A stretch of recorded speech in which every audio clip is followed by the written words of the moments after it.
नमस्कार, आप देख रहे हैं आपका अपना चैनल भिवानी हलचल खबरों के संग में मैं मनोज कुमार। आइए सबसे पहले डालते हैं नजर आज की हेडलाइंस पर। चुनाव के लिए प्रशासन की तैयारियां पूरी, 5 सितंबर से नामांकन प्रक्रिया शुरू।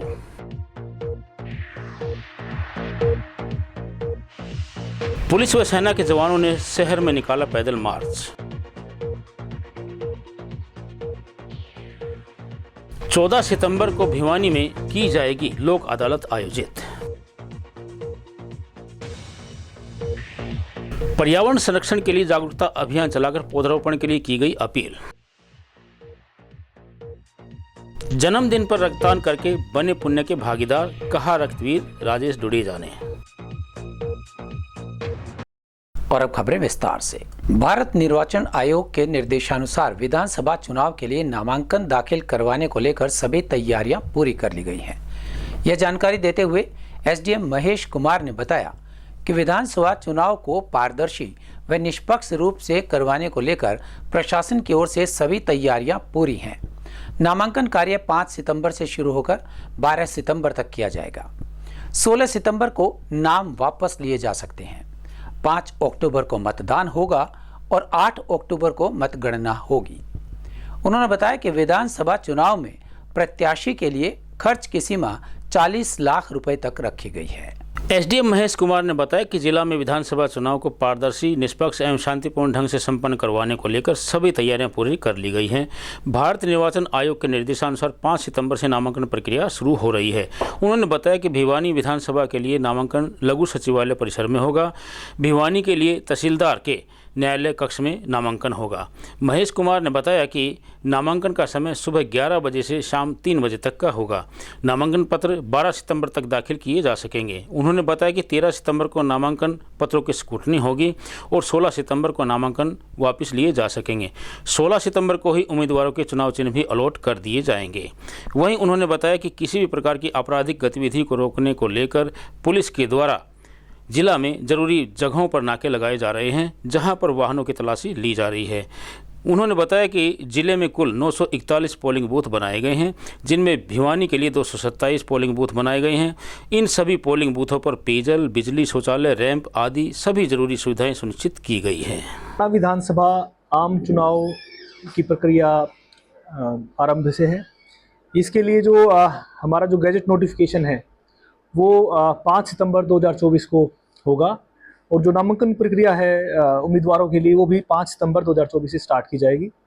जो अंतिम दिन हमारा नॉमिनेशन के लिए रहेगा वो 12 सितंबर 2024 का रहेगा, बृहस्पतिवार को। डेट ऑफ जो स्क्रूटनी ऑफ नॉमिनेशंस है वो 13 सितंबर है। इसके अतिरिक्त जो हमारा विड्रॉल ऑफ कैंडिडेचर है वो 16 सितंबर का दिन रहेगा और इसी दिन 16 सितंबर को ही हम अलॉटमेंट ऑफ सिंबल करेंगे। जहाँ तक के पोल डे है तो वो 5 अक्टूबर 2024 को रहेगा और काउंटिंग जो हमारी होगी वो 8 अक्टूबर 2024 को मंगलवार को रहेगी। विधानसभा भिवानी के आम चुनाव के लिए हमारी सभी तैयारियां पूरी हैं। हमने सभी हमारे जो पोलिंग स्टेशंस हैं उनका निरीक्षण कर लिया है, जो अश्योर्ड मिनिमम फैसिलिटीज़ अवेलेबल हैं। नामांकन प्रक्रिया के लिए जो स्थल रहेगा भिवानी 57 विधानसभा के लिए, वो हमारा तहसीलदार का जो न्यायालय कक्ष है उसमें हमारे द्वारा नॉमिनेशन प्रोसेस ली जाएगी, नॉमिनेशन लिया जाएगा। और इसको जो समय रहेगा सुबह 11 बजे से लेकर दोपहर 3 बजे तक का समय इसमें निर्धारित किया गया है। उनके निर्देश के अनुसार नॉमिनेशन के लिए कैंडिडेट के साथ में 4 व्यक्ति और इस प्रक्रिया में शामिल हो सकते हैं। तो इसमें कुल मिला के नॉमिनेशन के लिए एक साथ में 5 व्यक्ति उपस्थित हो सकते हैं उम्मीदवार के साथ में। इसके अतिरिक्त जो 100 मीटर का जो हमारा दायरा है नॉमिनेशन कक्ष का, उसके अंदर आपका 3 व्हीकल ही अलाउड है। तो जहाँ तक के नॉमिनेशन की जो फीस है, फीस हमारा जो जनरल सीट्स हमारे जहाँ पे भी है विधानसभा की, उसके लिए हमारा 10,000 रुपये फिक्स है और जो आरक्षित सीट्स हैं वहाँ पे 5,000 रुपये नामांकन प्रक्रिया के लिए फिक्स की गई है। विधानसभा चुनाव को लेकर भिवानी में पुलिस प्रशासन ने अपनी तैयारी पूरी कर ली है। थाना शहर प्रभारी सत्यनारायण की अगुवाई में सेना के जवानों ने शहर में पैदल मार्च किया। वहीं लोगों से विधानसभा चुनाव में शांति व भाईचारा बनाए रखने की अपील की गई। उन्होंने कहा कि चुनाव को शांतिपूर्वक ढंग से संपन्न करवाने में नागरिकों का अहम योगदान होता है। यदि किसी व्यक्ति को किसी भी प्रकार की कोई संदिग्ध वस्तु मिले तो तुरंत पुलिस को सूचित करें। सुरक्षा के लिहाज से शहर के चारों तरफ नाके भी लगा दिए गए हैं। इस मौके पर थाना शहर प्रभारी सत्यनारायण ने बताया कि सुरक्षा के लिहाज से इंटर स्टेट व इंटर डिस्ट्रिक्ट नाके भी लगाए गए हैं ताकि सुरक्षा में कोई चूक न हो। उन्होंने कहा कि कोई संदिग्ध वस्तु या कोई आपराधिक किस्म का व्यक्ति शांति व्यवस्था को भंग कर रहा है तो इसकी सूचना तुरंत पुलिस को दे। उन्होंने कहा कि शांति व्यवस्था बनाए रखें तथा बढ़ चढ़कर मतदान में हिस्सा लें। श्रीमान पुलिस अधीक्षक भिवानी श्री नरेंद्र बिजानिया के दिशा निर्देशानुसार और आदर्श चुनाव आचार संहिता की पालना में आज कॉन्फिडेंस बिल्डिंग एक्टिविटी पैदल मार्च का थाना शहर क्षेत्र में पैरामिलिट्री फोर्स के साथ संयुक्त ऑपरेशन आयोजन किया गया है, जिसमें हम थाना शहर मार्केट और अन्य जो भीड़ भाड़ वाले क्षेत्र हैं और जो हमारे एरिया के बूथ हैं उनके आसपास पैदल मार्च करेंगे और पब्लिक के अंदर कॉन्फिडेंस बिल्डिंग एक्टिविटी को पूरा करने का प्रयास करेंगे। पैदल मार्च की शुरुआत हमने घंटाघर से की है, बिचला बाजार से होते हुए जैन चौक, दादरी गेट और आगे हनुमान डाणी, इसके बाद हमारा पुरानी अनाज मंडी, सराफा बाजार, पूरे थाना शहर क्षेत्र का जो एरिया सभी पूरे एरिया को कवर किया जाएगा। चुनाव के शांतिपूर्ण संपन्न होने तक ये हमारी जो एक्टिविटी है चलती रहेगी। डे बाई डे प्रत्येक थाना क्षेत्र में इस तरह की एक्टिविटी लगातार जारी है ताकि पब्लिक के अंदर एक जो कॉन्फिडेंस लेवल है उसको बढ़ाया जा सके और शांतिपूर्ण चुनाव संपन्न हो सके। एरिया के कुछ बूथ हैं जहाँ क्रिटिकल कुछ बूथ हैं जिनमें हमारे एससीबीसी के जो भाई सीबीसी से बिलोंग करते हैं वो भाई रहते हैं, तो वहाँ हमने कॉन्फिडेंस बिल्डिंग लेवल को बढ़ाना है और वहाँ पैदल मार्च का हमारा विशेष रूप से फोकस रहेगा कि शांतिपूर्ण चुनाव मतदान में किसी प्रकार की बात उत्पन्न न हो और प्रत्येक व्यक्ति निसंकोच चुनाव में अपना मतदान कर सके। 14 सितंबर को होने वाली राष्ट्रीय लोक अदालत की तैयारी को लेकर एडीआर सेंटर में जिला विधिक सेवा प्राधिकरण के सचिव एवं सीजीएम पवन कुमार की अध्यक्षता में एक बैठक का आयोजन किया गया। इस बैठक में अधिकारियों, पैनल अधिवक्ता एवं विधिक स्वयं सेवकों को संबोधित करते हुए मुख्य दंडाधिकारी पवन कुमार ने कहा कि राष्ट्रीय लोक अदालत में लंबित छोटे छोटे ऋण के मामलों में बैंक अधिकारियों के साथ बैठक कर समझौते और निपटारा करवाया जाएगा। इस संबंध में बैंक अधिकारियों को भी आवश्यक दिशा निर्देश दिए गए। मुख्य न्यायिक दंडाधिकारी कम जिला विधिक सेवा प्राधिकरण के सचिव पवन कुमार ने कहा कि नालसा व हालसा के निर्देशानुसार राष्ट्रीय लोक अदालत का आयोजन आगामी 14 सितंबर को होगा। उन्होंने बताया कि राष्ट्रीय लोक अदालत में लंबित छोटे ऋण के मामले में बैंक समझौता के माध्यम से निपटारा करवाया जाएगा। सीजीएम ने बैंक अधिकारियों को निर्देश दिए हैं कि वे अधिक से अधिक लंबित छोटे ऋण मामले राष्ट्रीय लोक अदालत में लेकर के आएँ ताकि मामलों का निपटारा हो सके। इस संबंध में उन्होंने संबंधित अधिकारियों, पैनल अधिवक्ता, विधिक स्वयं सेवक को आवश्यक दिशा निर्देश भी जारी किए। Under the chairmanship of learned district and session जज, chairman district legal services authority Bhiwani, Shri D R. Chaliya sir की चेयरमैनशिप में हम सब आम जनमानस से रिक्वेस्ट करते कि आप अपने सब ज़्यादा से ज़्यादा जो मुकदमे हैं उन सबको आने वाली मेगा लोक अदालत, नेशनल लोक अदालत में लगवाएं, जो कि 14/9/2024 की है। और इसके रिगार्डिंग हमने सभी पैनल एडवोकेट्स, PLVs, सारे स्टेक होल्डर्स, सब डिवीज़न के जितने भी ऑफिसर्स हैं और बार काउंसिल्स, जो बार एसोसिएशंस हैं भिवानी, लोहारू और सब डिवीज़न्स और उन सब से, और उनके बाकी जो panel advocates, district revenue officers, tehsildar, जितने भी ऑफिसर्स हैं डिस्ट्रिक्ट एडमिनिस्ट्रेशन के, उन सब के साथ साथ कॉपरेशन की गुहार की है। और सभी आम जनमानस से करते हैं कि भाई आप सब अपने नेशनल लोक अदालत में अपने मैटर ज़्यादा से ज़्यादा लगवाइए, क्योंकि इसमें ना किसी की जीत है ना किसी की हार है और एक बार में मुकदमा सुलटा जा सकता है और अदरवाइज़ तो फिर बहुत लंबी लिटिगेशन चलती है, लोग दुखी होते रहते हैं। इसीलिए हम हालसा की तरफ से स्पेशल ड्राइव है कि हर 3 महीने में नेशनल लोक अदालत आती है और आप जितना से ज़्यादा हो सकते हैं इसमें सहयोग करें और आपके केसेस उसी टाइम पे एक ही साथ में डिस्पोज ऑफ हो सकते हैं। कृषि विस्तार विशेषज्ञ डॉक्टर करिश्मा नंदा ने भिवानी व चरखी दादरी के किसानों और आम जनता को पर्यावरण संरक्षण के बारे में महत्वपूर्ण संदेश दिया। उनका कहना था कि पर्यावरण की चुनौतियों का सामना करने के लिए सभी नागरिकों को अपनी जिम्मेदारी समझनी चाहिए। उन्होंने कहा कि पर्यावरण का क्षरण आज के समय की सबसे बड़ी चुनौती है।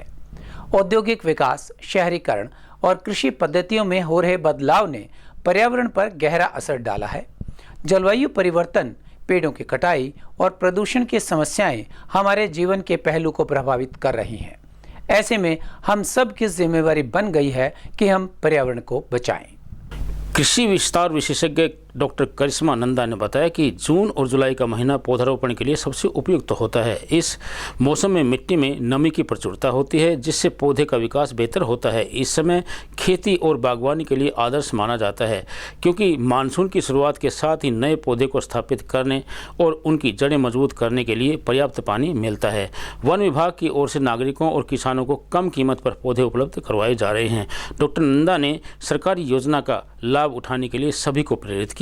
उन्होंने कहा कि पौधारोपण एक सरल लेकिन प्रभावी तरीका है, जिससे हम पर्यावरण को बचाने में योगदान कर सकते हैं। डॉक्टर नंदा ने उन लोगों के लिए भी समाधान प्रस्तुत किया जिनके पास ज़मीन कम है या जो शहरी क्षेत्र में रहते हैं। उन्होंने बताया कि जिनके पास बगीचे या खेत नहीं है, वे अपने घरों में गमलों में पौधे लगाकर भी पर्यावरण की सुरक्षा में योगदान कर सकते हैं। गमलों में पौधे लगाने से न केवल घर का वातावरण हरा भरा होता है, बल्कि पर्यावरण के संरक्षण में महत्वपूर्ण भूमिका निभाता है। डॉक्टर करिश्मा नंदा ने संदेश देते हुए बताया कि यदि हम अपने पर्यावरण को बचाना चाहते हैं तो हमें सामूहिक रूप से प्रयास करना होगा। एक जिम्मेदार नागरिक के रूप में हमें अपने आसपास के लोगों को भी प्रेरित करना चाहिए।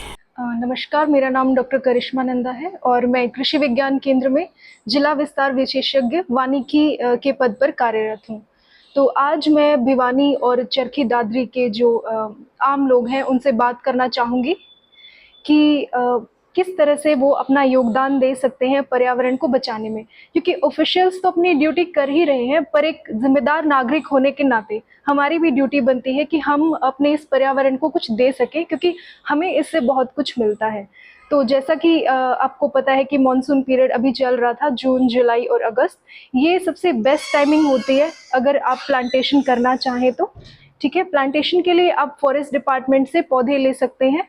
बहुत ही नॉमिनल रेट्स पे आपको वहाँ से पौधे मिल जाएंगे। और हर तरह के, अगर आपके पास ज़्यादा ज़मीन भी नहीं है, जैसे आप कहेंगे कि भी हम शहर में रहते हैं, शहरी लोग हैं हम, तो भी आपको बहुत से ऐसे पौधे मिल जाएंगे जो घर के आसपास गार्डन में आप लगा सकते हैं। आसपास का जो आपका नेबरहुड है उसको ग्रीन बना सकते हैं। तो ये क्यों ज़रूरी है, थोड़ा इस पर बात करते हैं। जैसा कि आप लोगों को पता है कि दिन ब दिन अर्बनाइजेशन बढ़ता जा रहा है और पोल्यूशन बढ़ता जा रहा है, तो ये हमें अफेक्ट कर रहा है और धीरे धीरे ये बढ़ता ही जाएगा, क्योंकि एसीज लोग इतने ज़्यादा यूज़ कर रहे हैं, गाड़ियाँ नई नई ली जा रही हैं, बट उतना फोकस हम पेड़ों को लगाने में नहीं कर रहे हैं, पर्यावरण को बचाने के लिए नहीं कर रहे हैं। तो ऐसा है, आपको खुद से, आपके अंतर मन से आवाज़ आनी चाहिए, आपको खुद सोचना चाहिए कि बीइंग अ रिस्पॉन्सिबल सिटीजन हम क्या कर सकते हैं। ठीक है, तो इसी बारे में आपको बताना चाहूँगी कि किस किस तरह से आप कहाँ कहाँ पेड़ लगा सकते हैं। सबसे पहले तो किसान जो हैं वो इसमें बहुत बड़ा रोल प्ले कर सकते हैं, क्योंकि उनके पास ज़मीन है और वो एग्रो फॉरेस्ट्री के तहत पेड़ लगाकर अपने फील्ड पे पर्यावरण को भी फ़ायदा पहुंचा सकते हैं और साथ ही साथ अपनी इनकम भी बढ़ा सकते हैं। कृषि वानिकी के बारे में आपको बता देती हूँ कि इसमें हम फसलों के साथ साथ पेड़ लगाते हैं, जिससे क्या होता है कि फसल तो हमें मिलती ही है, उसके साथ साथ जब 6-7 साल बाद वो पेड़ तैयार होता है तो उसे हम काट कर बेच सकते हैं और उससे कमाई कर सकते हैं और वापस से फिर वो साइकिल हम कंटिन्यू कर सकते हैं। तो जब हम इनकम निकालते हैं एक स्पेसिफिक, जब हम क्रॉप उगाते हैं उसकी और एक एग्रो फॉरेस्ट्री सिस्टम की, तो हमने ये पाया है कि जो ज़्यादा एग्रो फॉरेस्ट्री सिस्टम है वो ज़्यादा फायदेमंद है। रक्तवीर मनीष वर्मा के जन्मदिन के अवसर पर चौधरी बंसीलाल सामान्य अस्पताल के ब्लड बैंक में रक्तदान शिविर का आयोजन किया गया। इस शिविर में 34 रक्तदाताओं ने स्वेच्छा से रक्तदान किया। रक्तवीर राजेश डुडेजा ने कहा कि रक्तदान करने से आने वाली पीढ़ियों को सकारात्मक संदेश मिलता है। उनका कहना था कि दुनिया में रक्त का कोई विकल्प नहीं है, यह केवल भ्रांति ही है कि रक्तदान से शरीर में कमजोरी आती है। वहीं मनीष वर्मा ने कहा कि रक्तदान करने से बीमारियों से लड़ने की रोग प्रतिरोधक क्षमता बढ़ती है। रक्तवीर मनीष वर्मा के जन्मदिन पर आयोजित किए गए रक्तदान शिविर में रक्तवीर राजेश डुडेजा ने कहा कि रक्त का दुनिया में कोई विकल्प नहीं है। मानव शरीर का रक्त ही दूसरों में खून की कमी को पूरा कर किसी का जीवन बचा सकता है। इसलिए कहा जाता है कि रक्तदान से बढ़कर जीवन में कोई दूसरा मानव धर्म नहीं है। उन्होंने रक्तदाताओं से कहा कि रक्तदान करने वाला व्यक्ति सिर्फ एक जान नहीं बचाता, बल्कि उससे जुड़े अनेक व्यक्तियों की जान वो बचाता है और उनकी खुशियाँ प्रदान करता है। उन्होंने कहा कि कुछ लोगों में भ्रांतियाँ हैं कि रक्तदान करने से शरीर में कमजोरी आती है, जो कि गलत है। रक्तदान से शारीरिक क्षमता बढ़ती है तथा शरीर विभिन्न रोगों से लड़ने में सक्षम बनता है।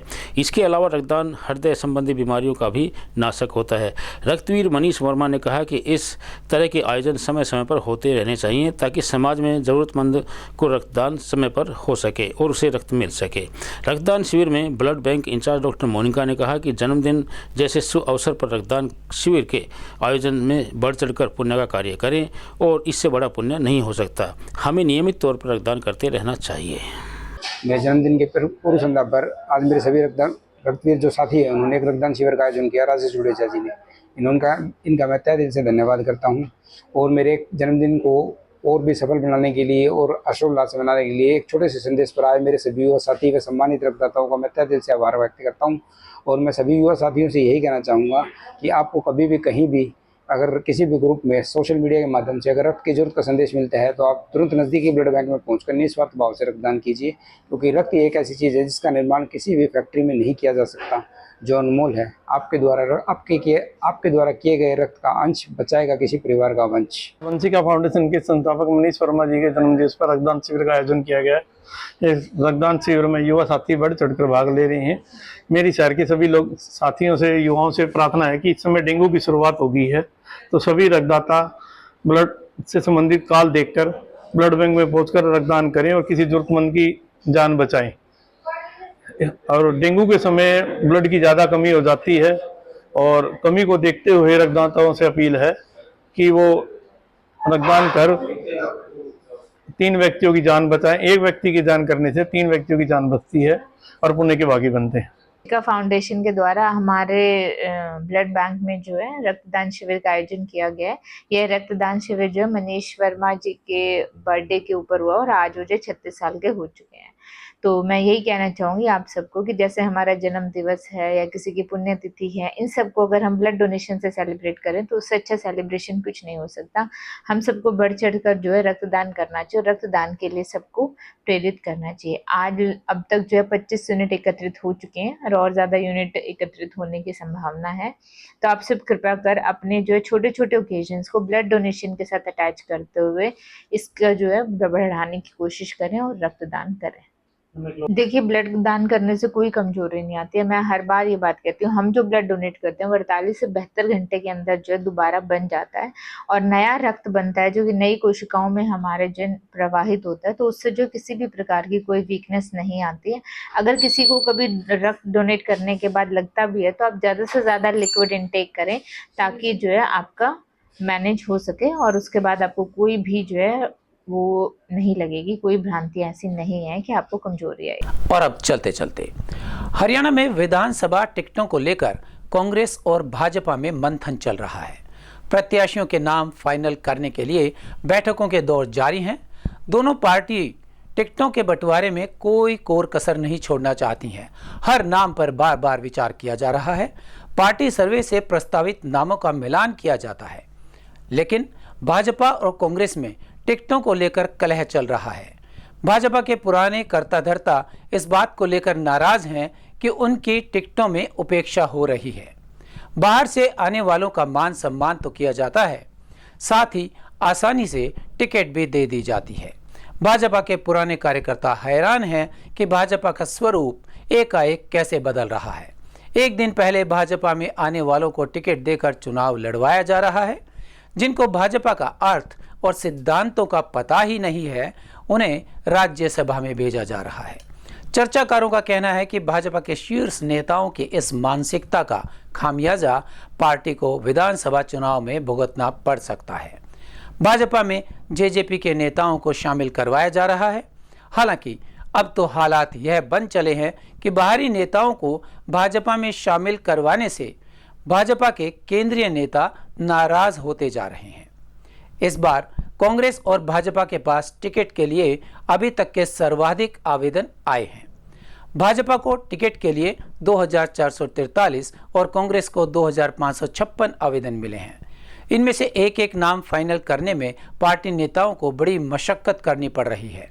बताया गया है कि अभी दोनों दलों की पहली सूची तैयार है।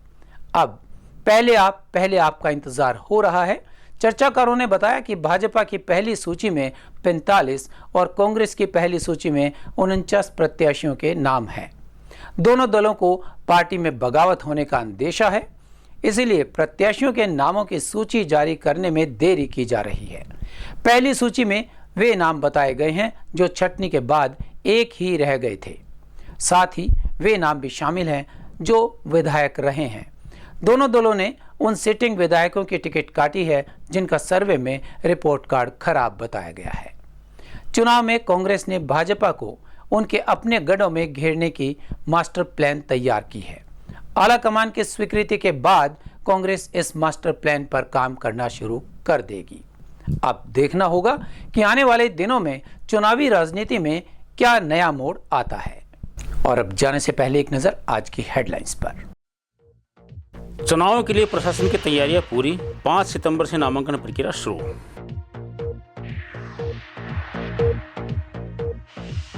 पुलिस व सेना के जवानों ने शहर में निकाला पैदल मार्च। 14 सितंबर को भिवानी में की जाएगी लोक अदालत आयोजित। पर्यावरण संरक्षण के लिए जागरूकता अभियान चलाकर पौधारोपण के लिए की गई अपील। जन्मदिन पर रक्तदान करके बने पुण्य के भागीदार, कहा रक्तवीर राजेश डुडेजा ने। हमारे आज के अंक में बस इतना ही। अगले अंक के लिए देखते रहिएगा आपका अपना चैनल भिवानी हलचल।